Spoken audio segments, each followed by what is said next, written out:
Hello everyone. आज के news today के इस अंक में आप सभी स्टूडेंट्स का स्वागत है।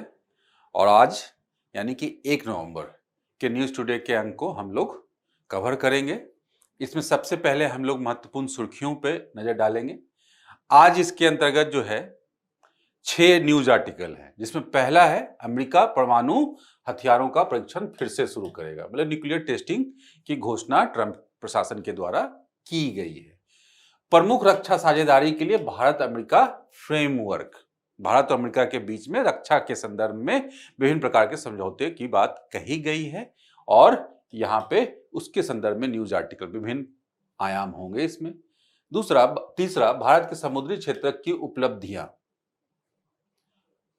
भारत में अर्धसंघवाद के समक्ष चुनौतियां, कुछ घटनाक्रम का इसमें जिक्र किया गया है और कुछ संस्थाओं का जिसके कारण से संघवादी जो ढांचा है उसके समक्ष कुछ मुद्दे उभर कर आते हैं, उसके बारे में कुछ और आयामों को जोड़ते हुए न्यूज आर्टिकल है। सरदार पटेल के जीवन से जुड़ी हुई जो चीजें हैं और कैसे ये हमारे सिलेबस से लिंक्ड है और कहाँ इनके जीवन से हम लोग उस सिलेबस को जोड़कर पढ़ सकते हैं, तो वो चीजें।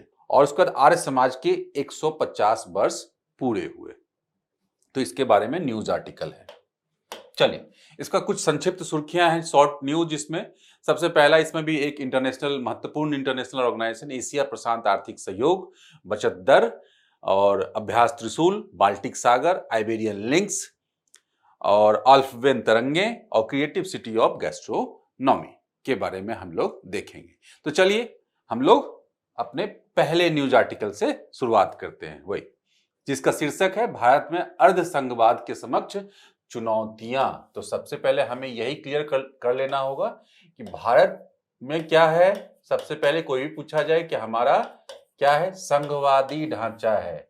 हम अपने शासन का प्रकार क्या बताते हैं, संघवादी प्रणाली को फॉलो करते हैं, भारत की जो व्यवस्था है, इसलिए भारत को संघीय प्रणाली वाले राष्ट्र की सूची में रखते हैं।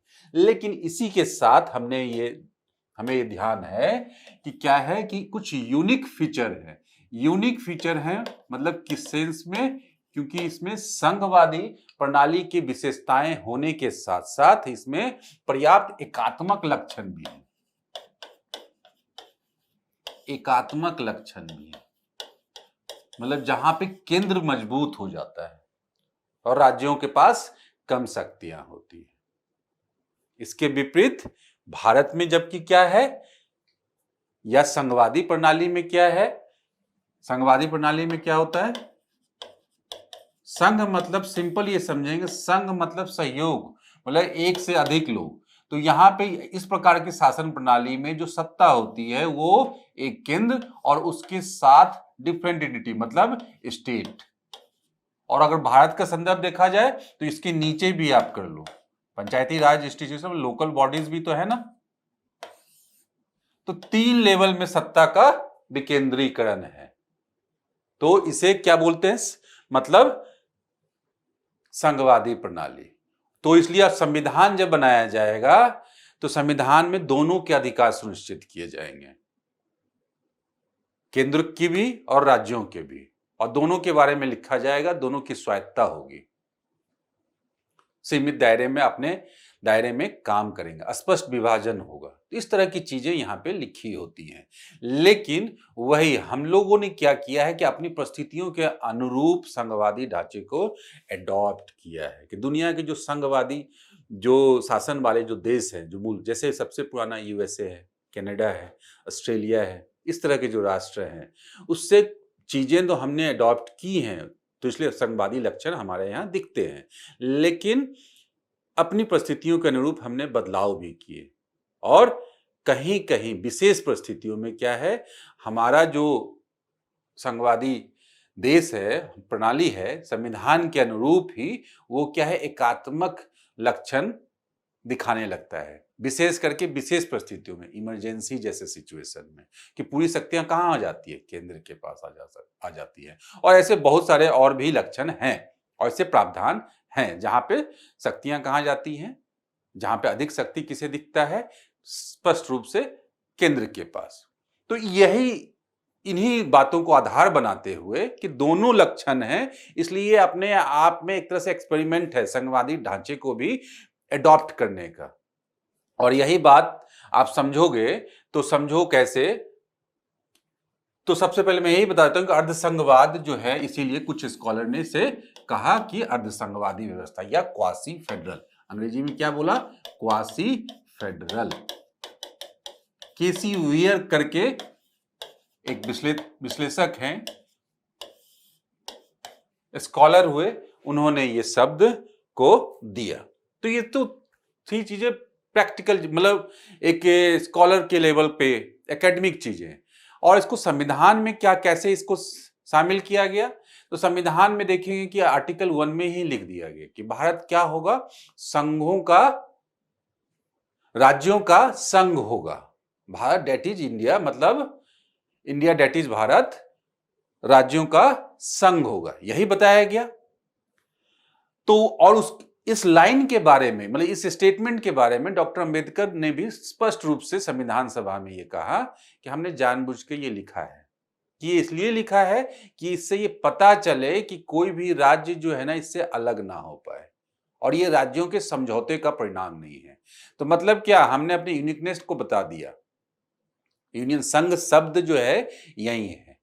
तो ये तो बताया कि हमने संविधान को जो फ्रेम किया, ये तो हमने बता दिया कि संघवादी प्रणाली होगा, लेकिन इसके लक्षण कुछ विशेष होंगे। तो यही बात मैंने बताया कि जो परंपरागत संघवादी प्रणाली है उससे ये अलग है अपने यूनिक फीचर के साथ। इसलिए इसको किसी ने अर्धसंघीय बोल दिया, किसी ने सेमी फेडरल बोल दिया। इस तरह की जो है ना प्रणाली बोली जाती है। तो कुल मिलाकर ये समझने वाली बात ये है कि यहाँ पे हमने बस एक ही चीज अपनाई है, हमने जो मूल में इसके है कि संघवादी है, भारत एक संघवादी प्रणाली वाला राष्ट्र है, लेकिन जिसमें परिस्थितियों के अनुसार एकात्मक लक्षण है। तो इसका मतलब ये होता है कि राष्ट्र की एकता अखंडता के लिए जो है उसका भी ध्यान रखा गया है, और क्या ध्यान रखा गया है? राज्यों की स्वायत्तता का भी ध्यान रखा गया। दोनों का मिश्रण है। तो कुल मिलाकर यही है। लेकिन अभी ये न्यूज क्यों पढ़ रहे हैं? अभी ये न्यूज ये पढ़ रहे हैं कि केंद्र राज्य संबंध, वही दो एंटिटी हो गए संघवादी प्रणाली में, दो एंटिटी, एक से अधिक। तो केंद्र और राज्य, इन संबंधों में कुछ तनाव के कारण जो भारत की अर्धसंघीय प्रणाली है, जो कि एक बैलेंस बनाया गया था दोनों चीजों में, केंद्रीय सत्ता के बीच में और राज्यों की स्वायत्तता के बीच में, वो कहीं ना कहीं वो उसमें दरार पड़ रहे हैं, या उसमें कुछ प्रभाव, नकारात्मक प्रभाव हो रहे हैं। इसलिए हमने सुना है ये कि जीएसटी से संबंधित मुद्दों के संदर्भ में राज्य सरकारें हमेशा जीएसटी के संबंध में मुद्दा उठाती रही है। क्यों उठाती रही है? क्योंकि जीएसटी ने क्या किया, पूरे के पूरे देश के लिए जो कर ढांचा था, वो उस ढांचे में बदलाव किया।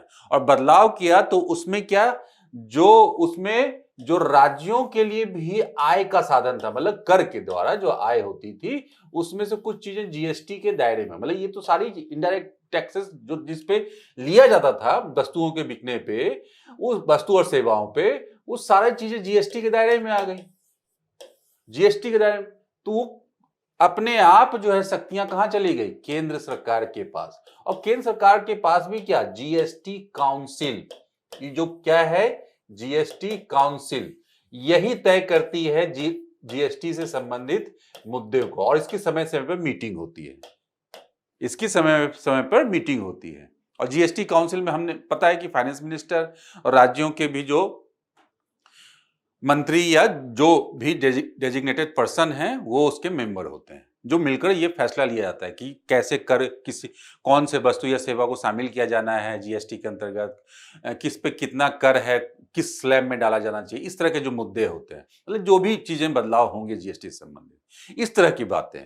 लेकिन उसमें अंततः यही देखा जाता है, राज्यों का ये पक्ष है कि केंद्र सरकार के लिए जो है ना, वहां पे ज्यादा शक्तियां हैं, और राज्यों के लिए, राज्यों को वित्तीय आधार पे तो घाटा हो ही रहा है, और उसके साथ साथ उसकी शक्तियां भी, जो फेडरल, जो संघीय संकल्पना के दौरान जो राज्य की स्वायत्तता है, वो भी प्रभावित हो रही है, क्योंकि उसके पास वित्तीय जो क्या, फिस्कल अपने आप में जो है उस पर खर्च करने के लिए पैसे पर्याप्त नहीं है, क्योंकि केंद्र के द्वारा दिया जाना है, जीएसटी काउंसिल के द्वारा, कर के द्वारा जो आएगा। तो ये कुल मिलाकर ये है कि जीएसटी परिषद जैसी जो व्यवस्था हुई, नीति आयोग की जैसी व्यवस्था, ये भी हम लोग जानते हैं कि थिंक टैंक है ये, जो विशेषज्ञों का ऑर्गेनाइजेशन है और केंद्र लेवल पे ही काम करता है वो, मतलब केंद्र सरकार के साथ डायरेक्टली ये बोला जाए।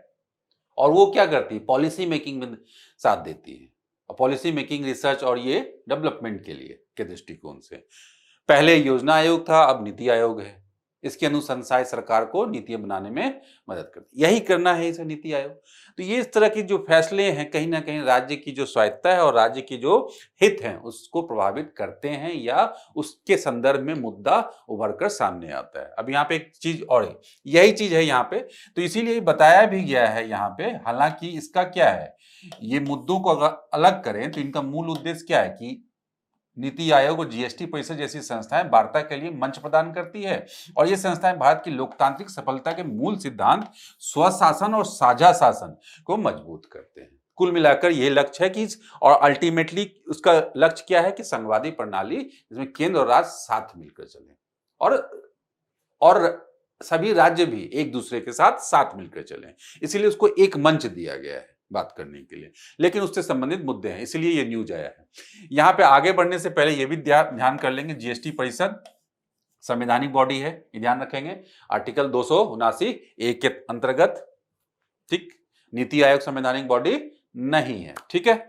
तो भारत का संवैधानिक ढांचा और शक्ति संतुलन, वही संघीय विशेषताएं क्या है, एकात्मक विशेषताएं क्या है, हम लोग एक बार रिकैप कर लेंगे। एक बार हमने पहले पढ़ा ही है, लेकिन हम लोग एक बार इसे रिवाइज कर लेंगे। सबसे पहला लिखित संविधान, कि सबके लिए, दोनों के लिए लिख दिया गया, लिखित दस्तावेज, क्लियर स्पष्ट शब्दों में। एक दूसरा, द्विस्तरीय शासन व्यवस्था होगी, शासन प्रणाली दो स्तरों से, मतलब एक केंद्र तो होगा ही, उसके बाद भी जो है शासन का एक स्तंभ होगा, स्तर होगा, जैसे केंद्र और राज्य स्तर। द्विसदनीय व्यवस्था क्या है, मतलब द्विसदनीय व्यवस्था होगी, मतलब क्या, जहां पे क्या लोकसभा और राज्यसभा दोनों, तो मतलब राज्यों को भी रिप्रेजेंटेशन केंद्र के लेवल पे दिया जाए। और इसीलिए देखोगे आप क्या, कि कोई भी कानून पास करने के लिए राज्यसभा की भी भूमिका महत्वपूर्ण होती है, और कुछ एक मामलों में राज्यसभा को अतिरिक्त मौका, अवसर दिया गया, अधिकार दिए गए हैं। तो यही है कि संभावित जो बहुमतवाद का सिद्धांत है वो भी फॉलो किया जाता है, कि कोई भी कानून निर्माण करने के लिए, मतलब अधिकतर मामलों में कानून निर्माण करने के लिए, कुछ मामलों को छोड़ दें तो धन विधेयक वगैरह को, उसमें क्या लोकसभा प्लस राज्यसभा, और राज्यसभा में कौन है, राज्यों का रिप्रेजेंटेशन है, उसके बिना कानून निर्माण नहीं किया जा सकता विधायिका के द्वारा। तो ये मामला है। तो इसमें राज्यों को अधिकार दिए गए। शक्तियों का विभाजन क्या है, स्पष्ट रूप से शक्तियों का अनुसूची 7 जो है उसमें क्या 3 दे दिया गया है, संघ सूची, राज्य सूची और समवर्ती सूची। इस तरह से क्या कर दिया गया, विषय बांट दिए गए, मतलब डिफेंस, विदेश नीति, इस तरह के विषय यहाँ संघ सूची में आएंगे, राज्य सूची में इस तरह के कुछ विषय होंगे, और समवर्ती सूची में विषय होंगे। और उसके बाद जो बच जाएंगे वो अपशिष्ट शक्तियां हैं, जो कि किसके पास हो जाएगा, वो संघ के पास, मतलब पार्लियामेंट उस पर कानून बनाएगी। राज्य सूची में जो है वो उस पर विधानसभा बनाएगी, विधान मंडल। और उसके बाद समवर्ती सूची में दोनों बना सकती है, लेकिन कॉन्फ्लिक्ट के सिचुएशन में कौन बनाए, किसका कानून लागू होगा, संघ की कानून लागू होगी। तो ध्यान रहे, तो यहीं से हम लोग समझ लेंगे। अब एकात्मक लक्षण को देख लेते हैं। एकात्मक विशेषताएं क्या है, सशक्त केंद्र। सशक्त केंद्र कैसे, कि शक्तियों का, यही मैंने बताया, शक्तियों का विभाजन तो है लेकिन केंद्र सरकार के पक्ष में कैसे। अपशिष्ट शक्तियां क्या है, एक तो अपशिष्ट शक्तियां सबसे पहले समवर्ती सूची में वो केंद्र सरकार के पास चली गई। एक दूसरा, समवर्ती सूची में शामिल विषयों पर संसद भी बनाए और राज्य भी बनाए, तो प्राथमिकता किसको दिया जाए, मतलब कॉन्फ्लिक्ट के सिचुएशन में संसद वाले कानून को। एकल संविधान और नागरिकता, एक ही नागरिकता है ना, चाहे आप असम में रहें, चाहे तमिलनाडु में रहें, चाहे बिहार में रहें, चाहे केरल में रहें, नागरिकता एकल नागरिकता है। पूरे देश में सभी नागरिकों पर एक समान कानून और अधिकार लागू होते हैं। राज्यों पर संसद का प्राधिकार क्या है, राज्यों पर संसद का प्राधिकार अनुच्छेद 3, नाम चेंज कर सकते हैं, एरिया चेंज कर सकते हैं, राज्यों की सहमति के बिना राज्यों के नाम, क्षेत्र, सीमा को बदलने का काम किया जा सकता है। और इसमें क्या अन्य क्या, इसमें एकीकृत न्यायपालिका, अखिल भारतीय सेवाएं, आपातकालीन शक्तियां, अंतर्राष्ट्रीय संधियों से संबंधित बाध्यताओं, सबको लागू करने के संदर्भ में केंद्र सरकार को शक्तियां अधिक हैं। तो वही मैंने बताया कि विशेष परिस्थितियों में, जैसे कि इमरजेंसी के सिचुएशन में, केंद्र सरकार पूरी तरह, मतलब भारत की व्यवस्था जो है पूरी तरह से एकात्मक दिखती है। तो इसी कारण से डिफरेंट स्कॉलर्स ने इसे क्या बोला कि संघवादी तो है फॉर्म में अपने पूरी तरह से, लेकिन इसमें विशेष लक्षण जो हैं एकात्मक भी शामिल हैं। तो संघीय ढांचे के समक्ष मौजूदा दौर की चुनौतियां क्या हैं? तो वही चुनौतियां वही जो हमने डिस्कस किया कि राजकोषीय केंद्रीकरण का, राजकोषीय मतलब राजकोष, जो मतलब कर के द्वारा आ रहा है, मतलब जो सरकार की कमाई होती है राजकोष, जिससे वो क्या करेगा, कोई भी खर्च या व्यय करती है कोई भी सरकार, चाहे केंद्र सरकार राज्य सरकार होगी। तो अब क्या हुआ, जीएसटी हमने सुना, और वो कहां चला गया, जीएसटी में जो टैक्स वसूलने का, जिन गुड्स और सर्विसेज पे टैक्स वसूलने का अधिकार किसके पास था, राज्य सरकार के पास, वो चला गया कहां, जीएसटी की व्यवस्था में केंद्र सरकार के पास। तो उसमें क्या हुआ, जीएसटी के लागू होने से राज्यों की वित्तीय स्वायत्ता प्रभावित हुई, मतलब वो जितना दिया जाएगा तो वो जो देने की प्रक्रिया है इसी में मुद्दा है ये। तो ये राज्यों के द्वारा लगाते कि राजकोषीय केंद्रीकरण, मतलब अभी हमारी जो निर्भरता है वो और ज्यादा होगी पहले से। एक दूसरा, प्रशासनिक और राजनीतिक केंद्रीकरण, यही है कि जैसे कोविड-19 जैसा मामला हुआ, और कोविड-19 जैसे पूरे राष्ट्र के लिए अखिल भारतीय स्तर पे एक जो है महामारी की स्थिति हुई, तो उसमें क्या हुआ, जो कानून को लागू किया गया, कुछ चीजें इस तरह से की जैसे लॉकडाउन, बिना राज्यों के सहमति के, राज्यों के द्वारा यही कहा गया कि स्पष्ट रूप से बातचीत किए बिना या कोई गाइडलाइंस दिए बिना या राज्यों से कंसल्ट किए बिना ये पूरे देश में लॉकडाउन लगा दिया गया। जबकि हुआ ये कि सभी राज्यों की परिस्थितियां अलग थी, संसाधन के आधार पे, जो वहाँ की परिस्थितियां थी, मतलब जो उस समय की जो सिचुएशन थी, ग्राउंड लेवल की जो सिचुएशन थी, उसके आधार पे, तो इससे कंसल्ट करने के लिए किया जाना चाहिए था। अन्य क्या, इसमें राज्यपाल द्वारा राष्ट्रपति की मंजूरी के लिए विधेयक को रोक कर रखना और केंद्रीय वित्त आयोग की सिफारिश पर कर एवं राजस्व का हस्तांतरण करना। वही जो वित्त आयोग जो है यहां से ये कर एवं राजस्व का जो हस्तांतरण करने वाली बात होती है, तो ये सब चीजें जो संघ के फेवर में जाती, तो मुद्दा यहाँ पे यही होता है कि कुछ राज्य जो है जितना दिया जा रहा है वो उनका कहना है कि हमारे यहाँ और भी समस्याएं हैं, तो हमारे यहाँ इतना स्पेस नहीं है, फिजिकल स्पेस नहीं, मतलब हमारी जो है क्षमता इतनी नहीं है वित्तीय रूप में, मतलब हमारे पास अतिरिक्त इतने पैसे नहीं हो पाते हैं जिससे हम इन समस्याओं से जूझ पाए। तो इसीलिए हमारे जो सिस्टम है, इसमें जो बंटवारा किया जा रहा है वो हमारे पक्ष में किया जाए, तो इसी से संबंध में मुद्दा है। तो वही आप देखेंगे कि निष्कर्ष क्या है, निष्कर्ष यही कि नीति आयोग जैसे संस्थान जो टीम इंडिया की भावना को दर्शाते हैं, केंद्र राज्यों को राष्ट्र निर्माण के समान भागीदार के रूप में जोड़ते हैं, ऐसे संस्थान एक ऐसा सार्थक संतुलन विकसित कर सकते हैं जो एकता और क्षेत्रीय स्वायत्ता दोनों के बीच सामंजस्य स्थापित करे, तो उभरती विकासात्मक चुनौतियों का समाधान हो। तो कुल मिलाकर क्या है कि ऐसे संस्थान क्या है, इसका काम ही यही है, थिंक टैंक के रूप में काम करना और विकास को ये करना पूरे देश के लिए, और पूरे देश के लिए क्या, विकास को अगर सुनिश्चित करना है तो उसके लिए सारे पक्षों को साथ में लेके चलना होगा और सबको उससे लाभान्वित करना होगा, तो कुल मिला के एक ब्रिज का काम करना होगा। ठीक है, तो चलिए अब नेक्स्ट हम लोग देखते हैं, प्रमुख रक्षा समझौता हुआ भारत और अमेरिका के बीच में, इंडिया यूएसए फ्रेमवर्क रक्षा समझौता के लिए, और 10 वर्षों के लिए एक फ्रेमवर्क बनाया गया है, 10 वर्षों के लिए। कहां हुआ है ये, सबसे पहले यही देख लेंगे, स्थान देख लेंगे, मलेशिया के कोलालमपुर में।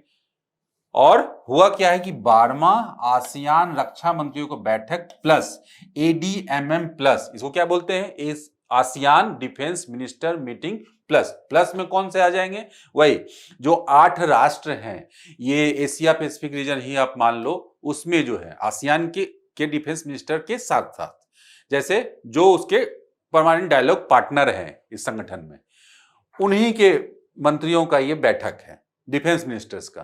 तो जैसे कौन कौन, इंडिया चाइना हो गए, और उसके बाद क्या ऑस्ट्रेलिया हो गया, उसका जापान हो गया, इस तरह कंट्री, यूएसए है, इस तरह के कंट्री यहाँ पे 8 कंट्री यहाँ पे हैं, यहाँ पे दौरान हस्ताक्षर किया गया। तो उसी मीटिंग के दौरान भारत और यूएसए के द्वारा ये इस फ्रेमवर्क पे हस्ताक्षर किया गया, जिससे कि दोनों देश अपने संबंधों को आगे बढ़ाएं, साथ में रक्षा क्षेत्र में जो है संबंधों को एक नई ऊंचाई तक ले जाएं। तो इसीलिए ये महत्वपूर्ण है भारत के लिए भी, क्या रणनीतिक दृष्टिकोण से, आर्थिक दृष्टिकोण से, रक्षा क्षेत्र को खोलना और रक्षा क्षेत्र को बढ़ाना। क्यों, क्योंकि अभी हम लोग जो है अपनी रक्षा जो जरूरतों को के लिए जो है बाह्य देशों पे, मतलब आप आयात पे निर्भर है पूरी तरह से, मतलब क्योंकि हमारे यहाँ डिफेंस मैन्युफैक्चरिंग जो है, डिफेंस रिसर्च जो है, उसमें हमारी स्थिति अभी संतोषजनक नहीं है। हमारे यहाँ उस तरह का विकास नहीं हुआ जितनी हमारी जरूरतें हैं। तो इसीलिए आवश्यक है टेक्नोलॉजिकल डेवलपमेंट हो, रिसर्च हो, और जो जो जरूरत है हमारी, जो हमारी आम जरूरतें हैं, उसकी भी पूर्ति चलती रहे। तो तीनों पक्ष हैं इसमें कि जो आम जरूरत है, जो जो डेली की जरूरत है, दैनिक जरूरत है हमारी, वो तो जरूर पूरी होगी। रक्षा क्षेत्र की, सेना की रखरखाव के लिए, मेंटेनेंस के लिए, डिफरेंट चीजें जो एम्यूनिशन है, आर्म्स है, ये सारी चीजें इससे संबंधित। उसके साथ साथ टेक्नोलॉजिकल डेवलपमेंट के लिए भी ये आवश्यक है कि टेक्नोलॉजी भी हम जो है हमें नया मिले, और उससे हम रिसर्च और डेवलपमेंट, और उसके साथ साथ पूरा का पूरा ऐसा इकोसिस्टम डेवलप हो पाए जिससे कि हम आगे डिफेंस मैन्युफैक्चरिंग को आगे बढ़ा सकें। तो इसके लिए आवश्यक है कि दुनिया के जो ऐसे विकसित राष्ट्र है जहां पे डिफेंस कॉम्प्लेक्स जो है ना काफी विकसित स्थिति में पहुंच गया है, तो उससे इस तरह के संबंधों को मजबूत करना। तो यही इसका बैकग्राउंड देख सकते हैं। तो बेसिकली क्या कब से कब तक किया गया है, ये 2005-15 और 2015-25 की अवधि के लिए भी इसी तरह के फ्रेमवर्क्स पर हस्ताक्षर किए गए थे इससे पहले, ध्यान रहे। और ये एकीकृत विजन और नीतिगत दिशा प्रदान करेगा मजबूत बनाने में। चलिए तो इसके बारे में थोड़ा हम लोग देखते हैं कि हुआ क्या है इसमें। सबसे पहला कि यहाँ पे क्या जो 2+2 पहले डायलॉग मंत्री स्तरीय वार्ता हम लोग पहले से करते आ रहे हैं अमेरिका के साथ में, तो ये शीर्ष वार्ता यहाँ पे संस्था का तो मूलभूत फ्रेमवर्क, तो वो अभी भी जारी रहेगा। ठीक है, क्लियर। उसका बुनियादी समझौता क्या है? बुनियादी समझौता 3 है। एक लॉजिस्टिक से संबंधित, एक कम्युनिकेशन से संबंधित, डिफेंस सेक्टर से संबंधित। देखिए उसे क्या बोलते हैं, काफी इंपॉर्टेंट है, logistic exchange memorandum agreement, LEMOA. LEMOA, COMCASA, ISA और बेका, ये सब पॉपुलर हैं, लेकिन इसके बारे में थोड़ा थोड़ा हम लोग समझ लेते हैं। लिमुआ मतलब लॉजिस्टिक से संबंधित। लॉजिस्टिक का मतलब क्या होता है, जैसे फ्यूल, फूड, ये सब की आपूर्ति हो की जा सके रेसिप्रोकल ढंग से, मतलब दोनों देश जरूरत के समय में, जैसे कोई आपदा का समय हुआ उस समय दोनों की जरूरतें हो, इस तरह की जरूरत हो सकती है। और उसके बाद क्या कुछ डिफेंस जरूरत भी हो सकती है, जैसे डिफेंस के क्षेत्र में जो है विकास कर, जैसे कोई ज्वाइंट ऑपरेशन हो गया, ज्वाइंट एक्सरसाइज हो गई, युद्धाभ्यास हो गया, तो उसके लिए लॉजिस्टिक एक्सचेंज मेमोरेंडम किया गया कि दोनों के बीच में क्या समझौता हो जिससे दोनों को फैसिलिटेट कर सके। तो यही है कि परस्पर लॉजिस्टिक सहायता को सक्षम बनाने पे सारी चीजें। Communication compatibility and security agreement, तो बेसिकली क्या कम्युनिकेशन के संदर्भ में कि रियल टाइम डेटा उपलब्ध करवाया जा सके, तो यह भारत को सुरक्षित संचार उपकरण प्राप्त करने और उसके साथ साथ क्या सुरक्षित संचार उपकरण भी, कम्युनिकेशन डिवाइसेस भी देगा। तो ये 2016 में, 2018 में, ये 2019 में और ये 2020 में, ये ध्यान रखेंगे। तो तीसरा क्या हुआ, औद्योगिक सुरक्षा समझौता, इस पे 2019 में हस्ताक्षर किए गए थे। ये बेसिकली वही है कि औद्योगिक सुरक्षा समझौता मतलब क्या, डिफेंस सेक्टर के लिए, डिफेंस सेक्टर वही जो बात कर रहे थे हम लोग, डिफेंस सेक्टर मैन्युफैक्चरिंग के लिए बढ़ावा देने के लिए दोनों देशों में। उसके बाद basic exchange and cooperation agreement, इस पर 2020 में हस्ताक्षर किया गया था। भूस्थानिक जानकारी के आदान प्रदान, जियो स्पेशल डेटा, किसी भी सैन्य अभियान के लिए जो ग्राउंड लेवल की जो जानकारी है वो उससे संबंधित जो जियो स्पेशल डेटा है, जियो स्पेशल डेटा आप ऐसे समझो, कोई भी स्थान है उसका कोऑर्डिनेट्स, मतलब वो स्थान एग्जैक्टली कहां है, उसकी लोकेशन कहां है, कैसे पता चलेगा। ये डेटा या तो सैटेलाइट डेटा होगा, यही है ना, ऐसे किया जा सकता है। तो इसके संदर्भ में जो रियल टाइम डेटा एक्सचेंज होगा वो इसी तरह से चीजें होंगे। और ये सैन्य मामलों के साथ साथ आपदा के संदर्भ में, किसी भी ह्यूमैनिटेरियन क्राइसिस हो जाए इसके संदर्भ में, तो वहां सब में ये लागू हो सकता है और सहायता कर सकता है दोनों देशों को। तो ये संदर्भ में हम लोगों ने किया है। तो रक्षा के साथ साथ अन्य क्षेत्रों में भी आप इसका एप्लीकेशन को देख सकते हैं। इन सबको रक्षा उद्योग और प्रौद्योगिकी में क्या क्या, व्यापार की मात्रा अभी हम लोग क्या, भारत और अमेरिका के साथ कितनी है, 20 बिलियन अमेरिकी डॉलर्स से अधिक है दोनों देशों के बीच में। और इसमें क्या है कि उत्पाद सूची भी आप देखोगे, P-81 पोसिडेनियन जो 81 है, जो विमान है actually, C-130J, C-17 Apache, Chinook, Seahawk, ये सब जो है इंपॉर्टेंट जो है प्रोडक्ट इसमें शामिल है जो हम ले रहे हैं जो हमारे डिफेंस सेक्टर के लिए काफी महत्वपूर्ण है, मतलब सेनाओं के लिए। प्रौद्योगिकी को बढ़ावा, प्रौद्योगिकी और सह उत्पादन में तेजी लाने के लिए रक्षा औद्योगिक सहयोग रोड मैप 2023। तो ये सब टर्मिनोलॉजी जो मैं हाईलाइट कर रहा हूं, ये चीजें नोट कर सकते हैं, ये सब चीजें लिख सकते हैं दोनों के लिए। नवाचार इकोसिस्टम, वही कि पूरा का पूरा इकोसिस्टम डेवलप करना एक चैलेंज है और जिसके लिए आवश्यक है कि दोनों देशों के जो इंटरप्रेन्योर हैं उनमें एक्सचेंज हो, उसमें एक्सचेंज हो, टेक्नोलॉजी का एक्सचेंज हो और डिफरेंट जो चीजें जरूरतें हैं उसका एक्सचेंज हो। तो ये कैसे सुलभ होगा, जबकि ये डिफेंस एक्सप्लोरेशन इकोसिस्टम ऐसा डेवलप किया जाएगा। तो ये क्या है, इंडस एक्स बनाया गया है कि दोनों स्टार्टअप जगत को, इंडिया के और यूएसए को लिंक करने के लिए, जिससे दोनों एक दूसरे को लाभ पहुंचा पाए।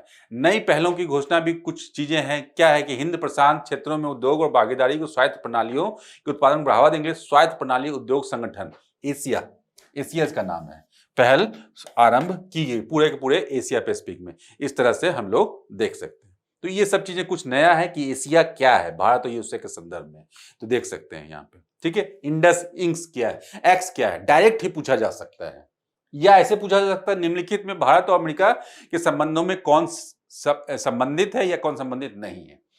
परिचालन अंतर संचालनीयता मतलब इंटरऑपरेबिलिटी, मतलब कि दोनों राष्ट्र एक दूसरे के साथ कैसे सहयोग करते हैं। तो मतलब क्या, द्विपक्षीय अभ्यास भी कर रहे हैं और बहुपक्षीय अभ्यास में भी शामिल है भारत और यूएसए। जैसे युद्ध अभ्यास, ये राजस्थान में हुआ, थल सेना ने किया। वज्र प्रहार, कोप इंडिया वायुसेना ने किया। देखिए सबका बहुपक्षीय मलाबार, जैसे भारत, संयुक्त राज्य अमेरिका, जापान, ऑस्ट्रेलिया। मलाबार तो काफी इंपॉर्टेंट है, काफी पुराना भी है। ये युद्ध अभ्यास भी काफी पुराना है, मलाबार अभ्यास। तो ये सारे अभ्यास में भारत और संयुक्त राज्य अमेरिका दोनों है। तो इससे क्या, कैपेबिलिटी तो बढ़ेगी, साथ साथ क्या, हमारे संबंध भी और प्रगाढ़ होंगे।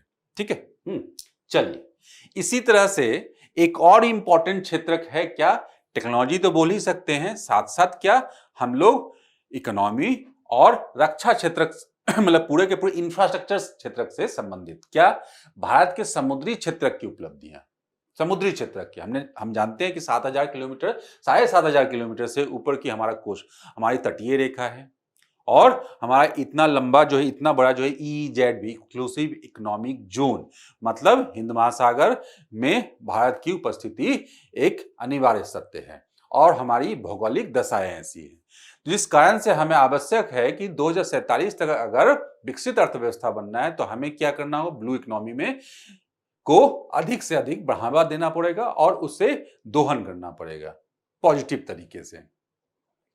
और सुरक्षा और रणनीति के दृष्टिकोण से, मतलब भू राजनीतिक दृष्टिकोण से भी पूरे के पूरे, सिर्फ हिंद महासागर नहीं, हिंद महासागर के साथ साथ पूरे के पूरे हिंद और प्रशांत क्षेत्र में हमारी उपस्थिति दर्ज करवाने के लिए आवश्यक है कि हम जो मरीन सेक्टर है, जो सागरीय क्षेत्र है, उसमें टेक्नोलॉजी के आधार पे, क्षमता बल के आधार पे, कि हमारे पास ऐसे ट्रेंड जो स्किल्ड वर्कर भी होने चाहिए जो इस क्षेत्र में काम करें। इंफ्रास्ट्रक्चर हमारा ऐसा होना चाहिए, मतलब पोर्ट इंफ्रास्ट्रक्चर ऐसा होना चाहिए, उसका डिजिटली भी ऐसे कनेक्ट होने चाहिए, मतलब मॉडर्न टेक्नोलॉजी से कनेक्ट होने चाहिए, जिससे लगने वाला समय और जो पैसा है, संसाधन है, वो कम हो जाए, जिससे हम लोग सुलभ अंतर्राष्ट्रीय व्यापार को भी सुनिश्चित कर सकें। क्योंकि अल्टीमेटली हमारा भू राजनीतिक दृष्टिकोण के साथ साथ हमारा ये भी तो लक्ष्य है कि हम अंतर्राष्ट्रीय निर्यात में और अंतर्राष्ट्रीय व्यापार में एक महत्वपूर्ण प्लेयर बनकर उभरें, क्योंकि ये अगर हमें विकसित राष्ट्र बनना है तो इसके लिए ये काफी इंपॉर्टेंट तथ्य है। तो यही इन्हीं संदर्भों में आप इसे देखें कि इंडिया मैरीटाइम वीक, एक्चुअली ये इवेंट है, एक इंपॉर्टेंट इवेंट है। एक इंपॉर्टेंट इवेंट कौन कौन आते हैं इसमें, मुंबई में हुआ, कौन कौन आते हैं इसमें सब इनोवेटर, स्टार्टअप और जो सारे पक्षकार हैं इससे संबंधित, किससे संबंधित, जो पूरे के पूरे ब्लू इकोनॉमी से संबंधित। और तो इसी इवेंट में क्या हुआ, जो निवेशक, जो डिफरेंट निवेशक भी है, मतलब एक इवेंट ट्रेड फेयर टाइप का आप इसे समझ सकते हो। इसमें 12 लाख करोड़ रुपए का निवेश सुनिश्चित किया गया इस बार भारत के लिए। तो इसलिए काफी इंपॉर्टेंट है और इसका मुख्य लक्ष्य वही है कि समुद्री अमृतकाल विजन 2047 के अंतर्गत ग्लोबल मरीन लीडर बनने की दिशा में हम ग्लोबल मरीन लीडर बनना चाहते हैं, तो उसको सुनिश्चित किया जा सके, मजबूत किया जा सके। और इसके लिए क्या करना होगा कि हमारी जहाज निर्माण क्षमता को बढ़ाना होगा।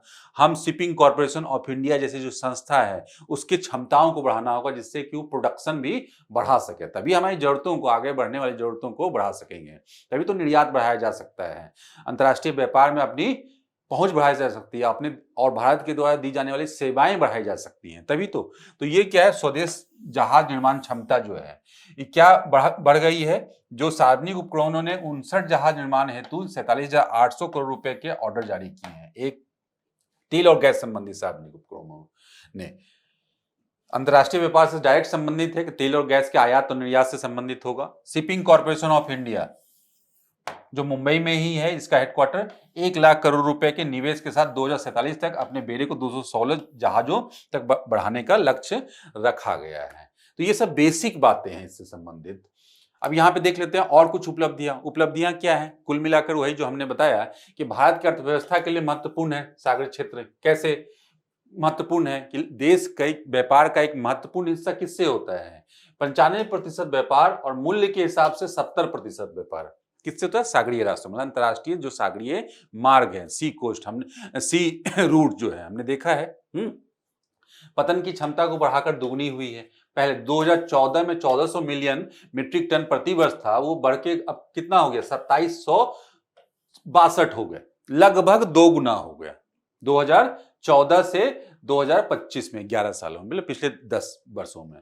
जहाज के औसतन टर्न अराउंड समय में कमी है। टर्न अराउंड मतलब क्या, एक जहाज जब इंटर करता है पोर्ट में और जब निकलता है खाली होकर, मतलब जितनी चीजें, मतलब वहां पे मतलब लोड होना और सारे पेपर वर्क सब कुछ, सारी चीजें लेके क्लियरेंस जब मिल जाता है वो जाने के लिए, तो ये समय जो था ये पहले जो है कितना था, देखें आप, 93 घंटा, मतलब 4 दिन से अधिक, 4 दिन के आसपास, सॉरी, और ये अब घट के कितना हुआ, 48 घंटे, मतलब 2 दिन में ये कर रहे हैं।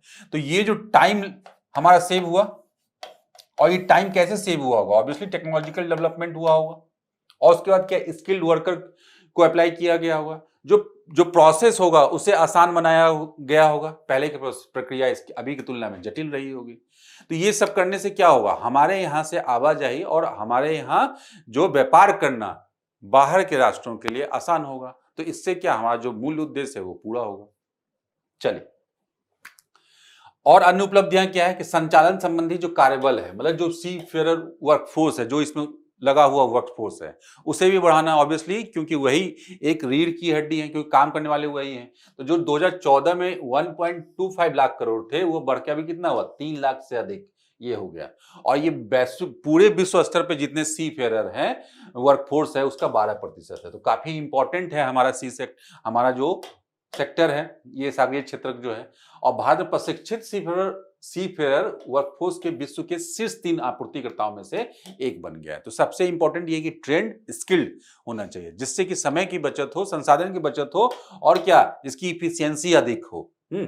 कानून द्वारा प्रोत्साहन, और डिफरेंट टाइप के कानून भी हमने बदलाव किए हैं और लाए हैं, जिससे कि चीजें, लीगलिटी जो है ना आसान हो, legal structure, merchant shipping act, तटीय पोत परिवहन अधिनियम, भारतीय पत्तन अधिनियम जैसे विभिन्न कानूनों को माध्यम समुद्री क्षेत्र को बढ़ावा मिला है। और इसमें क्या, सारे पक्षों को शामिल किया गया है, मतलब जो सरकार है, जो महत्वपूर्ण एजेंसियां हैं, मतलब पोर्ट अथॉरिटी है, जो एक्सपोर्टर इंपोर्टर है, सबको ध्यान में रखते हुए ये इंपॉर्टेंट है कि कानून को सुलभ बनाया जाना चाहिए। तो यही चीज यहाँ पे व्यवस्था ये कहती है।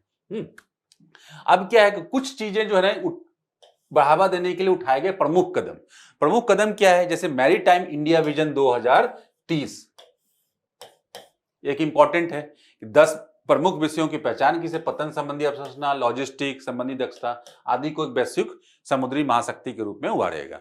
ये समुद्री अमृतकाल विजन ये हमने देखा है, सागरमाला इंफ्रास्ट्रक्चर को डेवलप करने का, लॉजिस्टिक की लागत में कटौती, रोजगार सृजन आदि पे जोड़ रहेगा। ग्रीन टग प्रोग्राम, टग बोट क्या होते हैं, छोटे छोटे जो बोट होते हैं जो बड़े जहाजों को खींच के लेके जाते हैं, ये बड़ा यूनिक है। ये पूछा जा सकता है कि 2040 तक कैसा है, क्या है, 100 पर्यावरण अनुकूल टग्स बोट को, तो वो डीजल से चलते थे या किसी अन्य जो जीवाश्मी ईंधन है, तो उसमें क्या किया गया, वो सोलर से चले, वो यही योजना है। तो ये इंपॉर्टेंट इस तरह से पूछा जा सकता है, तो टग बोट उसी को बोला जाता है। समुद्री सुरक्षा फ्रेमवर्क, इस तरह से महासागर योजना जो है, हमने देखा है सागर और महासागर। सागर क्या है? पूरे के पूरे हिंद महासागर क्षेत्र के लिए क्या?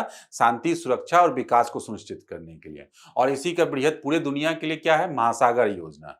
पूरी दुनिया में इसे अप्लाई करें तो महासागर योजना शांति, सुरक्षा, विकास को सुनिश्चित करना है।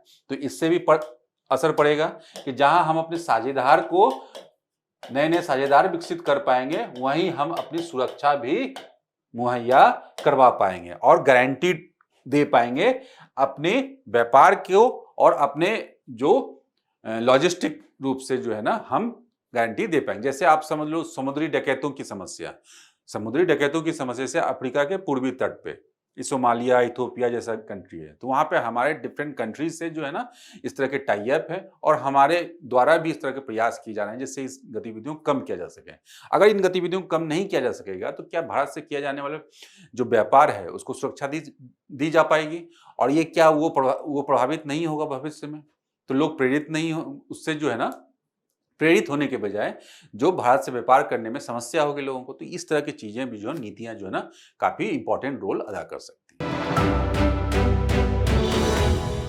एक और अंतर्राष्ट्रीय राजनीति से ही महत्वपूर्ण खबर, घटनाक्रम कि अमेरिकी परमाणु हथियारों का परीक्षण फिर से शुरू करेगा अमेरिका के द्वारा। ट्रंप प्रशासन के द्वारा भी घोषणा की गई है, जो इससे पहले कब किया गया था? 90 दिसंबर 1992 में। और जब उसी के साथ जो है ना ये बात कही गई थी, लगभग 33 वर्ष हो गए ये कि शीत युद्ध की समाप्ति हो गई, मतलब यूनिपोलर वर्ल्ड अब स्थापित हो गया। इस तरह से मतलब ये बैकग्राउंड है। तो कुल मिला के क्या अभी इसके बड़े जो है मायने निकाले जा सकते हैं राजनीतिक विश्लेषकों के द्वारा, लेकिन अभी वर्तमान में हम इसे परमाणु शांति और निरस्त्रीकरण के संदर्भ में भी जोड़कर देखेंगे कि जहां पे एक सिद्धांत है कि परमाणु हथियारों के खतरों से पूरी दुनिया जो है स्वाभाविक तौर पे वाकिफ है, उसके सकारात्मक और नकारात्मक। और जोड़ क्या है? यूएन के अंतर्गत भी जोड़ किया है कि उसके सिविलियन पर्पस को बढ़ावा दिया जाए। सिविलियन मतलब ऊर्जा बनाने में, मतलब बिजली निर्माण करने में, न्यूक्लियर पावर प्लांट बनाने में उसका प्रयोग किया जाए, ना कि हथियार बनाने में। और उसके उपयोग को पूरे दुनिया में चाहे कोई भी उससे कम किया जाए, कम से कम किया जाए। यही चीजें हैं। और डिफरेंट टाइप की ट्रीटीज भी हैं। तो इस संदर्भ में अगर देखा जाए तो ये अमेरिका का काफी रेडिकल कदम ये बताया जा रहा है अमेरिकी प्रशासन का। आगे उसको देखेंगे, लेकिन इससे पहले जो मैंने बात कही, जो संधियां हैं परमाणु हथियार से संबंधित, उनको कम करने और उनको रोकने से संबंधित, परमाणु निरस्त्रीकरण से संबंधित, तो उसको एक बार देख लेते हैं। एक बार इंपॉर्टेंट है ये प्रीलिम्स के लिए भी, मेंस के लिए भी। सबसे पहले दो तो काफी इंपॉर्टेंट है, एनपीटी और सीटीबीटी। ये क्या है? परमाणु हथियार अप्रसार संधि। 1968 में आया था, 70 में लागू हुआ था। और इन दोनों में क्या है? भारत जो है सिग्नेचरी राष्ट्र नहीं है, हस्ताक्षरकर्ता राष्ट्र नहीं है। इसमें 191 देश हैं, भारत, इजराइल, पाकिस्तान और दक्षिण सूडान को छोड़कर। और परमाणु हथियारों उनकी तकनीक के प्रसार को रोकना था, परमाणु तकनीक के शांतिपूर्ण सहयोग में उपयोग में सहयोग को बढ़ावा देना। तो कुल मिलाकर यही है इसका। भारत के अपने पक्ष हैं कि भारत इसको मानता है कि विकास जो बाद में जिन्होंने टेस्टिंग की वैसे राष्ट्रों के कहीं ना कहीं हित में ये नहीं है, और वो भू राजनीतिक दृष्टिकोण से उसके हित में नहीं है, वो अपने पक्ष है। और भारत की नीति भी रही है परमाणु नीति, बाकायदा स्पष्ट नीति। तो ये अपने पक्ष है जिस कारण से है। बाकी अन्य राष्ट्रों के बारे में अलग से बात करेंगे। दूसरा, व्यापक परमाणु परीक्षण प्रतिबंध संधि। ये 1996 में आया था। इसमें भी 187 देश हैं और 9 देशों ने हस्ताक्षर नहीं किए, जिसमें भारत, भूटान, पाकिस्तान आदि शामिल है। व्यापक परमाणु परीक्षण प्रतिबंध संधि कि किसी भी उद्देश्य से सभी प्रकार के परमाणु विस्फोटों पर पूर्ण प्रतिबंध लगाता है, मतलब पूर्ण प्रतिबंध की बात करता है। और ये क्या करता है कि हम शांतिपूर्ण उपयोग को सहयोग करेंगे। उसी तरह से हम लोग देखेंगे कि एक और परमाणु हथियार निषेध संधि। इसी तरह से ये हथियार की बात की जा रही है डायरेक्टली कि परमाणु, ये 2017 में हुआ था, 2021 से प्रभावी है कि 95 हस्ताक्षरकर्ता राष्ट्र हैं। भारत, पाकिस्तान आदि ने हस्ताक्षर नहीं किए हैं यहाँ भी। ठीक है। परमाणु हथियार के विकास, परीक्षण, उन्हें अपने पास रखने और उपयोग पर प्रतिबंध लगाती है और ये कानूनी रूप से बाध्यकारी है, लेकिन हस्ताक्षरकर्ता राष्ट्र इस पे कम है। अब देखिए दो जो है यहाँ पे क्या है, ये है intermediate range nuclear forces treaty 1987 में यूएसए और तत्कालीन जो यूएसएसआर था, मतलब रूस का जो पार्ट था यूएसएसआर, वो 500 से 5000 किलोमीटर रेंज वाली भूमि आधारित मिसाइलों को समाप्त किया। बेसिकली जो परमाणु हथियार थे उनकी कमी या तैनाती को कम करना है, जिससे उनके बीच में जो तनाव था उसको कम किया जा सके और दुनिया को एक उस तरह से परमाणु अशांति की तरफ ले जाने से बचाया जा सके। इस दिशा में उनका ये काम था। उसी तरह से स्टार्ट वन और न्यू स्टार्ट पॉलिसी दोनों उनका वही है। सामरिक शस्त्र कटौती संधि क्या है, 1991 में 2009 में लागू हुआ। ये सेम वही संयुक्त राज्य अमेरिका और सोवियत संघ, बाद में रूस के द्वारा, कि तैनात जितने 6000 परमाणु वॉरहेड्स थे और डिलीवरी व्हीकल्स को 1600 तक सीमित किया गया। ये मतलब कम करना था। और उसी तरह से न्यू स्टार्ट पॉलिसी, ये देखिए सबसे रिसेंट है, 2010 से 26, 2011 से प्रभावी है। संयुक्त राज्य अमेरिका और रूस में अभी तैनात सामरिक वॉरहेड्स को 1550 से करके 700 तक सीमित करना है। तो ये चीजें हम लोग देख सकते हैं। चलिए अब जो नेक्स्ट ये है पर्सनालिटी से संबंधित, और एक इंपॉर्टेंट पर्सनालिटी राष्ट्रीय आंदोलन के संदर्भ में और हमारे राष्ट्र निर्माण के संदर्भ में, कि राष्ट्र को एकीकरण के संदर्भ में, कि रियासती जितने भी रियासत थे स्वतंत्रता के समय में, उनको एकीकरण के संदर्भ में सरदार वल्लभ भाई पटेल का नाम सबसे महत्वपूर्ण है और उनकी भूमिका को हमेशा याद किया, इसलिए उन्हें लौह पुरुष और आदि की संज्ञा भी दी जाती है। और सही मायनों में इस देश को अगर बनाया जाए, उसको एक करने वाले व्यक्ति के रूप में जाना जाता है, इस रूप में इन्हें याद किया जाता है। तो इनके बारे में वही 150वीं जयंती है सबसे पहली बात, इसीलिए चर्चा में है। 1875 से 1905 कुछ फैक्चुअल बातें हैं, ये ध्यान में रख लेंगे। गुजरात के किसान परिवार में जन्म हुआ था, लॉयर थे बाय प्रोफेशन। और अभी क्या हुआ है कि सरकार ने इसीलिए घोषणा की है इनके जन्म दिवस को राष्ट्रीय एकता दिवस। और बैकग्राउंड वही कि सारे रियासतों को जोड़कर, 500 से अधिक रियासतों को जोड़कर क्या एक कर दिया गया। तो ये हम लोग देख सकते हैं। बाय प्रोफेशन वकील थे, मैंने बताया ही, लौह पुरुष की संज्ञा दी गई।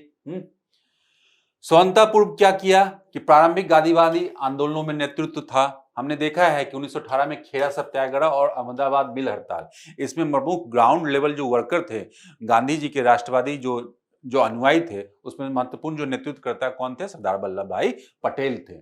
और क्या, और इन्हें क्या बारदोली सत्याग्रह जो 1928 में हुआ कि भू राजस्व में बढ़ोतरी के खिलाफ किसानों द्वारा एक अहिंसक आंदोलन था, वहीं में बेसिकली सरदार, महिलाओं ने उनकी भूमिका के लिए सरदार की जो उपाधि प्रदान की, उसके बाद इन्हें सरदार बोला जाने लगा। और भारतीय राष्ट्रीय कांग्रेस के अध्यक्ष के रूप में कराची अधिवेशन 1931 में। और ये इंपॉर्टेंट क्यों है कि फंडामेंटल राइट्स, मौलिक अधिकारों और राष्ट्रीय आर्थिक नीतियों में प्रस्ताव पारित किया गया, तो इसलिए इस कारण से देश की राजनीतिक और आर्थिक भविष्य के दृष्टिकोण से काफी इंपॉर्टेंट सेशन था ये। प्रमुख योगदान क्या है, वही राजनीतिक एकीकरण के शिल्पकार, जिसमें 2 ऑपरेशन जूनागढ़ जनमत संग्रह करवाया गया वहां प्लेबिसाइट, और ऑपरेशन पोलो हैदराबाद में करवाया गया, मतलब जो फोर्सेस का इस्तेमाल किया गया है। तो ये काफी इंपॉर्टेंट है और एक बड़ा टीडियस वर्क था, कठिन वर्क था, जटिल वर्क था, जिसे कि जो जमीन पे उतारा गया इनके नेतृत्व क्षमता के द्वारा है। आंतरिक स्थिरता मतलब क्या, देश में स्वतंत्रता के समय जिस तरह की स्थितियां थी, विभाजन की जो परिस्थितियां जन्मी, जिसमें दंगे और वैमनस्यता, 2 कम्युनिटी के बीच में समस्याएं, इन सब को कंट्रोल करते हुए देश को स्थिर बनाना और आगे बढ़ने के लिए जो है तैयार करना। तो यही है, प्रथम उप प्रधानमंत्री भी थे और गृह मंत्री भी थे, क्योंकि लॉ एंड ऑर्डर की सिचुएशन सामान्यतः यही इनके हाथों में कि डिप्टी प्राइम मिनिस्टर और गृह मंत्री। तो जिन्होंने विभाजन के दौरान प्रशासनिक व्यवस्था को स्थिर बनाए रखा, और इसीलिए बोला जाता है कि स्टील फ्रेम ऑफ इंडिया का प्रयोग किया, मतलब जो IAS, जो अखिल भारतीय सेवाएं हैं, इनका प्रयोग इन्होंने किया। और इन्होंने समझा कि ये जो लोक सेवक हैं, जो अखिल भारतीय जिसका नेचर है, ये देश के प्रशासन में आगे महत्वपूर्ण भूमिका निभा सकते हैं। क्यों? क्योंकि इनका चरित्र, अगर देश को एक रखना है और उसे क्या खंडित होने से बचाना है, तो एक ऐसा स्ट्रक्चर होगा जो कि जिसका नेचर ही क्या हो, अखिल भारतीय हो। कोई तमिलनाडु का कोई स्टूडेंट, कोई एस्पिरेंट जाकर बिहार में सर्विस दे सकता है, कोई जम्मू कश्मीर या कोई अरुणाचल प्रदेश का कोई व्यक्ति जाकर कहां, गुजरात में सर्विस दे सकता है। तो ये चीजें क्या हो, क्षेत्रीयता को कम किया जा सकेगा इससे, और कंट्रोल किया जा सकेगा। तो ये चीजें हैं। मूल्य कैसे, सत्यनिष्ठा हो गया, नेतृत्व हो गई, देशभक्ति, साहस, दृढ़ संकल्प, इस तरह से गैर पक्षपात वगैरह भी देख सकते हैं। चलिए अंत में एक और संस्था, इतिहास से जोड़कर ही देख सकते हैं, इतिहास और नैतिकता से, एक हमने पर्सनालिटी देखा, दूसरा संस्था आर्य समाज की भी 150 वर्ष पूरे हुए हैं। आर्य समाज इंपॉर्टेंट ऑर्गेनाइजेशन, एक एजुकेशनल इंस्टीट्यूशन, एक कल्चरल इंस्टीट्यूशन। आर्य समाज की स्थापना 150 वर्ष पूरे हुए और इसके योगदान में प्रकाश डाला। प्रधानमंत्री के द्वारा इस पर बात की गई है तो इसलिए चर्चा में है। वही 1875 में स्वामी किसके दयानंद सरस्वती ने बॉम्बे में, वर्तमान मुंबई है। धार्मिक सुधार क्या था इसका कुल मूल? ये कि मूर्ति पूजा और कर्मकांडीय पूजा की निंदा करना। तो इसलिए आप देखोगे वैदिक आधार पे इन्होंने बात की कि वेद में जो लिखे हुए हैं हिंदू धर्म का सही स्वरूप यही है। तो वही वेदों को अचूक प्रमाण के रूप में स्वीकार किया था, उन्हें वेदों की ओर लौटो का आह्वान किया। मतलब वेद में जो प्रोसेस दिया गया है उसी को फॉलो करना, उसी का प्रचार इन्होंने प्रचार प्रसार किया और बाकी कर्मकांडों पे जो है प्रहार किया। सिंपल ये मतलब सामाजिक सुधार किया, वंशानुगत जाति व्यवस्था, अस्पृश्यता का विरोध किया, सभी जातियों के लिए वैदिक शिक्षा का समर्थन किया। तो दयानंद सरस्वती ने बाल विवाह और विधवा महिलाओं के बहिष्कृत स्थिति को रहने के लिए विरोध किया था। इसके अलावा उन्होंने महिलाओं की शिक्षा के लिए भी अभियान चलाए। तो ये भी सामाजिक सुधार के दृष्टिकोण से काफी इंपॉर्टेंट थे। शैक्षणिक सुधार, डीएवी हमने सुना ही है। 1886 में दयानंद एग्लो वैदिक, जिसको बोला जाता है ट्रस्ट और प्रबंधन की स्थापना की। इसका उद्देश्य वैज्ञानिक और आधुनिक शिक्षा, मतलब दोनों को मिला दिया गया। जो एक सांस्कृतिक जो पहलू है हमारा शिक्षा में वो भी शामिल होना चाहिए, उसके साथ साथ वैज्ञानिकता और आधुनिकता भी को जोड़ते हुए एक संस्था खड़ा की। आज भी देश की एक महत्वपूर्ण एजुकेशनल इंस्टीट्यूशन में से एक है, जिसमें स्वतंत्रता आंदोलन में प्रमुख सदस्यों जैसे और इस संस्था के द्वारा लाला लाजपत राय, भगत सिंह, राम प्रसाद बिस्मिल, मदन लाल ढींगरा, स्वामी श्रद्धानंद, सचिदानंद सान्याल जैसे स्वतंत्रता सेनानी शामिल थे, जिनकी महत्वपूर्ण भूमिका रही महत्वपूर्ण संदर्भों में। चलिए, समकालीन प्रासंगिकता क्या है? तो समकालीन प्रासंगिकता अगर हम देखें तो सामाजिक समानता, बताया ना कि जाति भेद को दूर करना, जात पात को नहीं मानना, तो जातिवाद और अस्पृश्यता का विरोध था। भारत के संविधान में निहित समानता और न्याय के मूल्यों को सशक्त किया गया। आज संविधान भी यही बोलता है, तो संविधान के मूल्यों से मैच कर रहा है। लैंगिक सशक्तिकरण, आज हम लोग क्या बोल रहे हैं कि महिलाओं को शिक्षा और अधिकारों की बात उन्होंने उस समय की है। बेटी बचाओ बेटी पढ़ाओ, नारी शक्ति बंधन अधिनियम जैसी योजना का अनुरूप डायरेक्टली। तो ये सब चीजें जोड़कर हम लोग पेपर जीएस पेपर 4 में इस तरह से चीजें अगर पूछी जाए इसके नैतिक आयाम के पक्ष पे तो हम लिख सकते हैं। शिक्षा और तर्कवाद, मतलब वैज्ञानिक आधुनिकता तो इसमें शामिल ही थी, इसलिए इसी आधार पर यह संस्था इन्होंने बनाई। जैसे संविधान में अनुच्छेद 51A के तहत वैज्ञानिक दृष्टिकोण, साइंटिफिक टेम्परामेंट विकसित करने की बात की गई है। अन्य कर्म कांडों के बजाय नैतिक जीवन यापन पर जोर, धर्मों के बीच सद्भाव पर बल। तो कुल मिलाकर मतलब क्या, धर्म का जो मूल संवेदना है, मूल संवेदना क्या है? प्रेम, प्रेम, मानव विकास, कल्याण, ये सब चीजें। तो कुल मिलाकर ये जो समाज सुधारक हैं, धर्म सुधारक हैं, उनके बीच में यही संकल्पना, इसी संकल्पना को आगे बढ़ाने की बात की गई है मोरले। वही यहां भी है यहाँ पे। तो अब हम लोग आज की जो शॉर्ट न्यूज है अन्य सुर्खियों में, उसे हम लोग स्टार्ट करते हैं।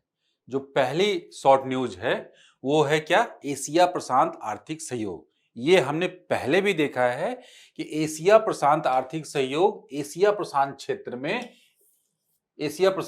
में मतलब पैसिफिक ओशन के दोनों ओर जो स्थित राष्ट्र हैं उनके लिए एक महत्वपूर्ण ऑर्गेनाइजेशन, और इसी कारण से दुनिया भर के लिए महत्वपूर्ण ऑर्गेनाइजेशन, क्योंकि बहुत बड़े क्षेत्र को और बहुत संख्या में ये कवर करता है।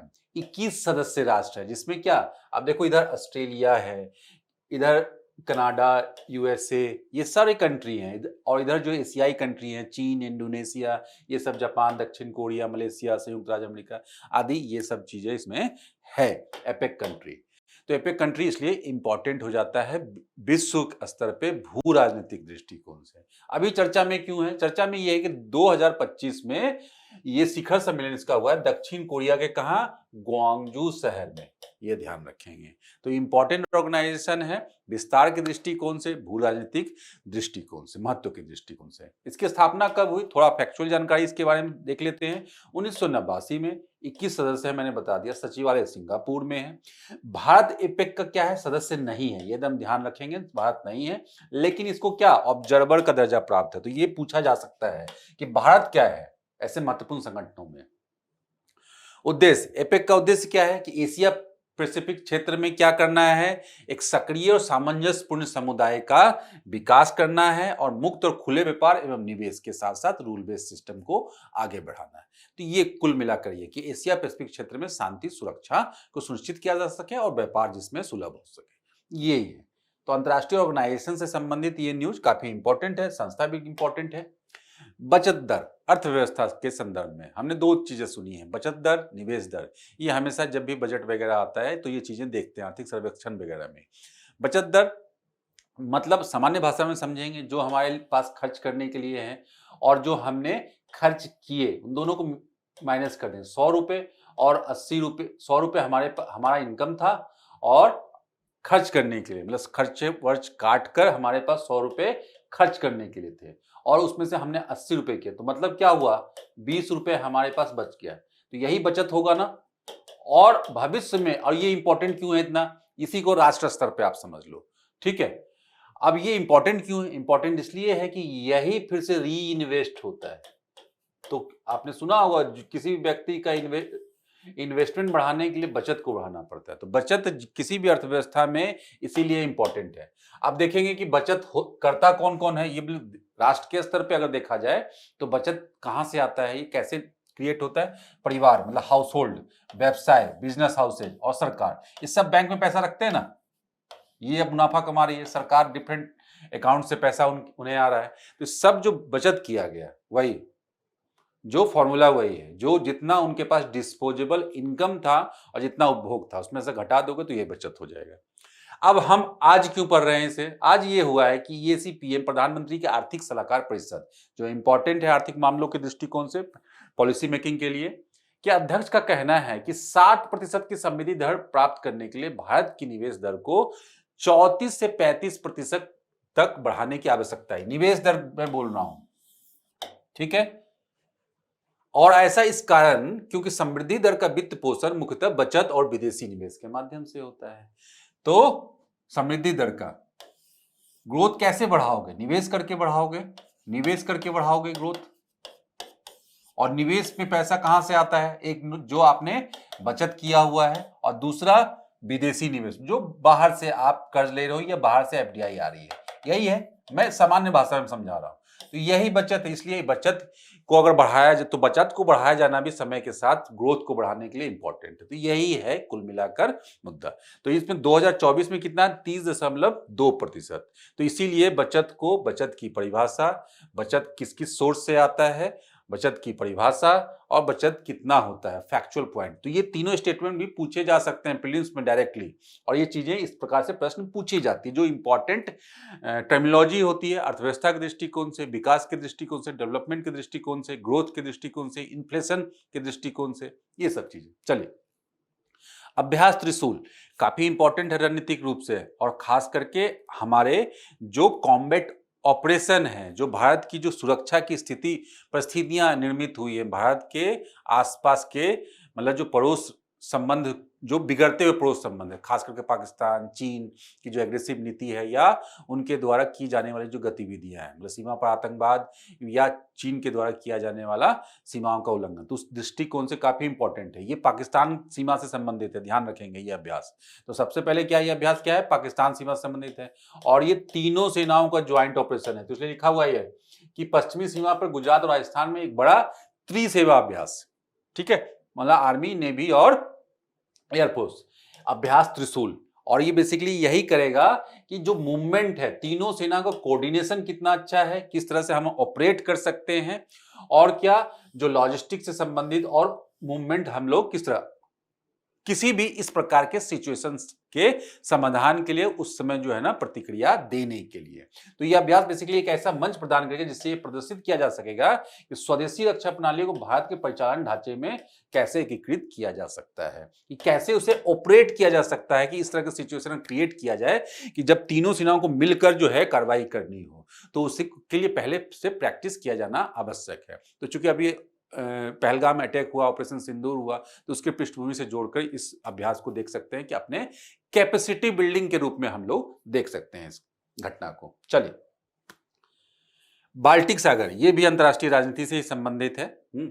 इसमें हुआ यही है कि आप देखो, अभी रूस और यूक्रेन का वॉर चल रहा है, तो उसके आसपास के जो कंट्री हैं, मतलब जो पूर्वी यूरोप के राष्ट्र हैं, जो रूस से डायरेक्टली सीमा साझा करते हैं या उससे ज्योग्राफिकल प्रॉक्सिमिटी, भौगोलिक रूप से नजदीक है, और वो नाटो अलायंस में है या नाटो अलायंस में नहीं है, तो उन्हें भी इस आक्रामकता से भय हो रहा है। तो जिस प्रकार से विभिन्न प्रकार के जो है ना, जो कॉन्फ्लिक्टेड सिचुएशन जन्म ले रहे हैं, तो बहुत से राष्ट्र जो है, जो छोटे राष्ट्र हैं, वो उन्हें भी जो है भय है कि रूस की आक्रामकता का, कि उन पे भी किसी प्रकार का अटैक हो सकता है, किसी भी मुद्दे को, किसी भी कारण को बनाकर। तो ये एक बैकग्राउंड है। अभी हुआ क्या है, ये बाल्टिक सागर क्यों चर्चा में है? यहाँ पर देखो आप, पोलैंड एक बड़ी छोटी सी एक कंट्री है, जर्मनी, पोलैंड, इस तरह से बेलारूस वगैरह। तो बेलारूस तो रूस का एलाई कंट्री ही है, ध्यान रखेंगे। यहीं पे रूस का एक जगह भी है, यहाँ पे एक छोटा सा देखेंगे, कलिनिंग्राड बोला जाता है और रसिया लिखा रहता है वहां पे। तो रूस का एक बेस समझ लो, एक छोटा सा ही है यहाँ पे बाल्टिक सी में। ये पूरा बाल्टिक सी है यहाँ पे, उसके ऊपर में गल्फ ऑफ बोथनिया है यहाँ पे, जिसमें स्वीडन और नॉर्वे वाला ये जगह है। तो ये वाला जगह जो है ना, काफी जो है ना अभी कन्फ्लिक्टेड सिचुएशन में चल रहा है, मतलब काफी स्ट्रेस में है अंतर्राष्ट्रीय जो घटनाक्रम है, खास करके रूस और यूक्रेन के दृष्टिकोण से। तो ये नजदीकी काफी है, यहाँ से देख सकते हैं। यहाँ पे हुआ ये है कि समय समय पे देखा जाता है कि रूस के द्वारा इस प्रकार की गतिविधियां की जाती। जैसे अभी हुआ क्या कि पोलैंड ने बाल्टिक सागर के ऊपर से उड़ान भरते हुए एक और रूसी विमान को इंटरसेप्ट किया है। तो मतलब क्या, रूसी विमान उसके स्पाइंग के लिए या रेकी के लिए किसी भी संदर्भ में हो सकता है, मतलब उसका कहना ये है। तो इसलिए ये चर्चा में आ गया फिर से। तो बाल्टिक सागर भी फिर से जो है ना चर्चा में है।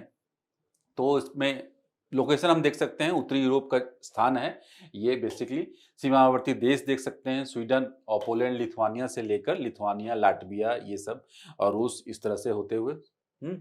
और उसके बाद इंपॉर्टेंट, ज्योग्राफी में इंपॉर्टेंट क्यों है कि यहाँ पे सैलिनिटी जो है काफी जो लवणीय अंतर्देशीय जल निकाय माना जाता है, सबसे बड़ा लवणीय ये, क्योंकि नदियां यहाँ पे आके गिरती हैं और छोटा है ये, जबकि होना चाहिए था क्या, लवणीयता इसमें कम होनी चाहिए थी, लेकिन यहाँ पे ये लवणीयता है। बाल्टिक सागर के उथलेपन और आसपास के स्थलीय भाग से ताजे जल के प्रवाह के कारण इसका जल की लवणता का स्तर विश्व में अन्य महासागरों की तुलना में कम हो जाता है।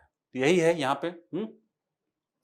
और क्या, डेनिश जल डमरूबंध भी है यहाँ पे, ठीक है, जो कि इसे कनेक्ट करता है आगे। ठीक, चलिए, यहाँ पे एक गल्फ ऑफ रीगा भी है, गल्फ ऑफ फिनलैंड और गल्फ ऑफ रीगा, ध्यान रखेंगे यहाँ पे, इंपॉर्टेंट है ये। लाटविया की राजधानी रीगा, एस्टोनिया की राजधानी तल्लीन, ये राजधानियां भी हम लोग ध्यान में रख सकते हैं, क्योंकि ये पूछा जाता है इस तरह के कंट्रीज से, जो सामान्यतः ध्यान में नहीं रहता है। ठीक है, क्योंकि रूस और यूक्रेन का वॉर चल रहा है और पूरा का पूरा जो क्षेत्र है वो चर्चा में है। ठीक, आइबेरियन लिंक्स, ये क्या है, स्पेन, जो जहां स्पेन अवस्थित है वो पूरा आइबेरियन पेनिनसुला बोला जाता है उसे। तो वहां पाई जाने वाली जंगली बिल्ली है एक्चुअली ये, जो कि क्या है, वल्नरेबल पोजीशन में, मतलब खतरे में है आईयूसीएन की स्थिति के अनुसार। तो ये स्पेन में देखा गया, स्पेन में विश्व का पहला सफेद आइबेरियन लिंक्स देखा गया है। इस रीजन में ये रहता है एक्चुअली, आइबेरियन रीजन में, स्पेन, पुर्तगाल, ये सब जो जगह है, ये सब जो, उसे आइबेरियन पेनिनसुला बोला जाता है उसे। और ये क्या है, जो आईयूसीएन प्रजातियों का जो ग्रीन स्टेटस रिपोर्ट आया है उसके बाद भी, अभी ग्रीन स्टेटस रिपोर्ट कहां पढ़ा है हम लोगों ने, अभी भारतीय टाइगरों को क्या है, क्रिटिकली डिप्लेटेड बताया गया ना, मतलब जिन पे खतरा है, मतलब पर्याप्त रूप से उस पे संरक्षण के लिए काम तो चल रहा है, लेकिन फिर भी उस पे खतरा है, उस पे संकट विद्यमान है, यही था ना ये, इसका मतलब। तो इसके अनुसार भी लार्जली डिप्लेटेड है, तो मतलब अभी खतरा, संकट अभी टला नहीं है, मतलब संकटग्रस्त ही है ये।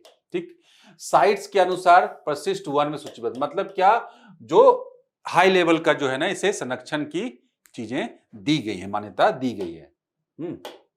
जैसे हमारे यहाँ भी वाइल्ड लाइफ प्रोटेक्शन एक्ट पे अनुसूचियां बनी हुई हैं, उसी तरह से, और उसमें जीव को डाला गया है, उसी तरह से यहाँ भी साइट्स में भी है, ये अंतर्राष्ट्रीय स्तर पे, जिससे कि अवैध व्यापार और शिकार को रोका जा सके, इसके लिए है ये।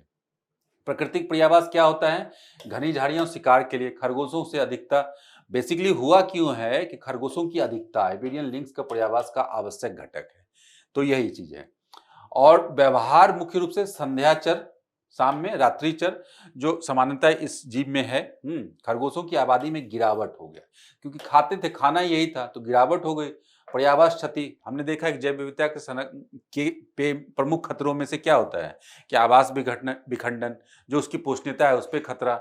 यही हुआ, इसके खाने में समस्या हो गई, खरगोश की आबादी कम हो गई।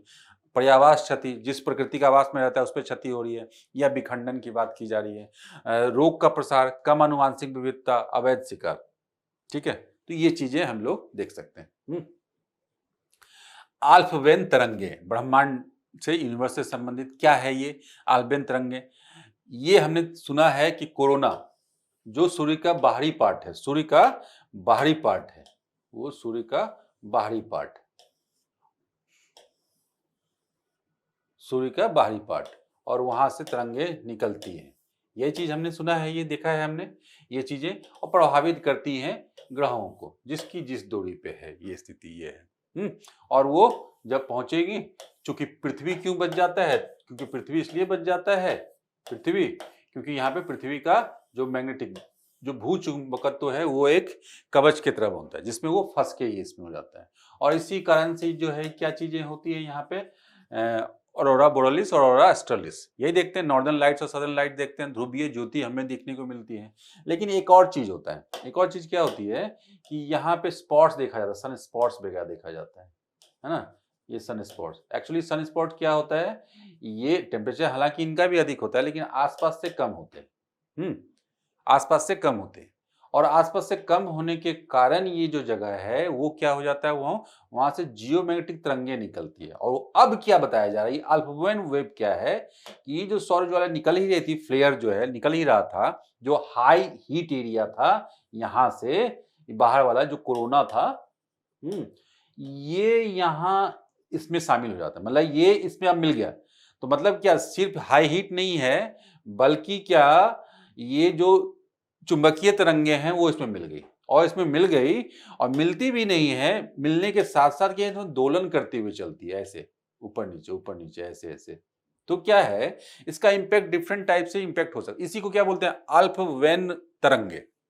ठीक है, क्लियर, जहां पे दोनों मिल जाती है, लिखा हुआ है यहाँ पे ये चीजें, कि हालिया अध्ययन में यही पता चला है कि विशिष्ट लाल और नीले डॉपलर शिफ्ट्स का खुलासा हुआ है। इसने सूर्य के कोरोना में अल्पवेन तरंगों की उपस्थिति की पुष्टि की है। यही आके मिल गए ना, कोरोना में अल्पवेन तरंगों की पुष्टि की है। मतलब ये जो तरंगों को का अध्ययन करने की विधि है, तरंगों को जो चेक करता है, जो रीड किया जाता है, उसी को डॉपलर ये बोला। तो उसमें शिफ्ट देखा जा रहा है। तो ये क्यों हुआ है, तो प्लाज्मा में उत्पन्न होने वाली चुंबकीय तरंगे होती हैं जो सूर्य की चुंबकीय रेखाओं के साथ साथ चलती हैं। ये तरंगे प्लाज्मा को एक तरफ से दोलन कराती हैं, और दूसरे क्या है, ये करती है कि तरंगे प्लाज्मा की स्थिति में उत्पन्न होती हैं। ये तरंगे तब बनती, प्लाज्मा किसको बोलते हैं, जो आयनित गैस होते हैं, आयनित गैसें बेसिकली,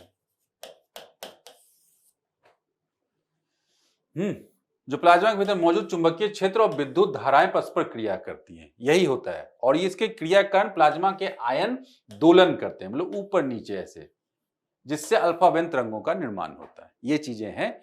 तो ऐसा माना जाता है कि तरंगे सूर्य की सतह से कोरोना तक ऊर्जा का वहन करते हैं। तो एक तो एनर्जी को ट्रांसफर किया, यहां से लेके यहां तक, बाहर तक। दूसरा, इसके अत्यधिक उच्च तापमान में योगदान करते हैं, तो हीट को भी बढ़ा दिया। तो महत्व क्या होगा कि बाद में जो कोरोनल हीटिंग होती है, कोरोनल हीटिंग मतलब इससे निकलने वाला जो फ्लेयर से सोलर ज्वाला से निकलने वाला जो हीटिंग है, वो उसके संदर्भ में सौर पवन त्वरण, बेहतर अंतरिक्ष मौसम पूर्वानुमान, मतलब पूरे के पूरे अंतरिक्ष की स्थिति में बदलाव कर सकता है, या उससे जोड़कर हम इसे देख सकते हैं इन खबरों को। तो इसलिए ये इंपॉर्टेंट परिघटना है। चलिए अंत में क्या देखेंगे, एक क्रिएटिव सिटी ऑफ गैस्ट्रोनॉमी, मतलब पाक कला, खाना से संबंधित, अच्छे अच्छे खाने से संबंधित किसको दिया गया है, ये संस्था है यूनेस्को क्रिएटिव सिटीज नेटवर्क। मतलब क्रिएटिव मतलब उस सिटी की कुछ ना कुछ खास बात हो जिसके लिए वो जाना जाए, मतलब ऐतिहासिक दृष्टिकोण से, सांस्कृतिक दृष्टिकोण से और अन्य दृष्टिकोण से। तो उसमें लखनऊ को दिया गया है गैस्ट्रोनॉमी का, पाक कला के लिए नामित किया गया। तो लखनऊ के लिए अगर बारे में थोड़ा बहुत भी जानते हैं तो हमने उसकी वहाँ के बारे में सुना ही होगा, लखनऊ के कबाब, बिरयानी आदि जो है ना वर्ल्ड फेमस है। और अन्य जो है, तो इसके 43वें सत्र में, ये सेशन में लखनऊ को ये दिया गया है, अवार्ड दिया गया। इस तरह के क्या है, ये पाक कला में इस श्रेणी में हैदराबाद के बाद ये दूसरा भारतीय शहर है। पाक कला में हैदराबाद के भी हमने सुना ही है, खानों के मामले में मशहूर है। उस तरह से अन्य कैटेगरी में जैसे क्या है, संगीत के लिए ग्वालियर को, शिल्प और लोक कला के लिए जयपुर को, संगीत के लिए चेन्नई को भी दिया गया है। ठीक है, अब इस संस्था के बारे में थोड़ा जान लेते हैं। उत्पत्ति क्या है, इसकी स्थापना 2004 में की गई थी, ताकि उन शहरों के साथ और उनके बीच सहयोग को मजबूत किया जा सके जिन्होंने सतत विकास के लिए रचनात्मकता को रणनीतिक कारक के रूप में मान्यता दी है। मतलब क्या, सतत विकास मतलब क्या, पीढ़ी दर पीढ़ी कोई कल्चरल नॉलेज ट्रांसफर हो रही है, चाहे वो खाने से संबंधित हो, चाहे शिल्पकारी से संबंधित हो, तो क्या ये सतत विकास के लिए इंपॉर्टेंट नहीं है? एक तो उस हुनर को बचाया जा सका, उसके बाद रोजगार को भी दिया जा रहा है ना, पीढ़ी दर पीढ़ी, मतलब ये फिक्स्ड है, ये चीजें आप सीख लो, रोजगार आपको मिलेगा और आप दुनिया में नाम कमा सकते हो, पैसा कमा सकते हो, ये चीजें हैं। तो ये चीजें सतत रूप से जो है इंपॉर्टेंट है, ये रणनीतिक कारक के रूप में काम करता है, मान्यता देती है, तो इसलिए इसके एक नेटवर्क बन जाए, तो यही उद्देश्य था। तो शामिल 7 रचनात्मक क्षेत्र जैसे शिल्प, लोक कला, डिजाइन, फिल्म, पाक कला, साहित्य, संगीत और मीडिया कला, ये सब इंपॉर्टेंट है, इसके आधार पर ही देखा जाता है। तो इससे जहां अर्थव्यवस्था को में ग्रोथ को बढ़ाया जा सकता है, स्थानीय स्तर पर रोजगार को बढ़ावा दिया जा सकता है, उसी तरह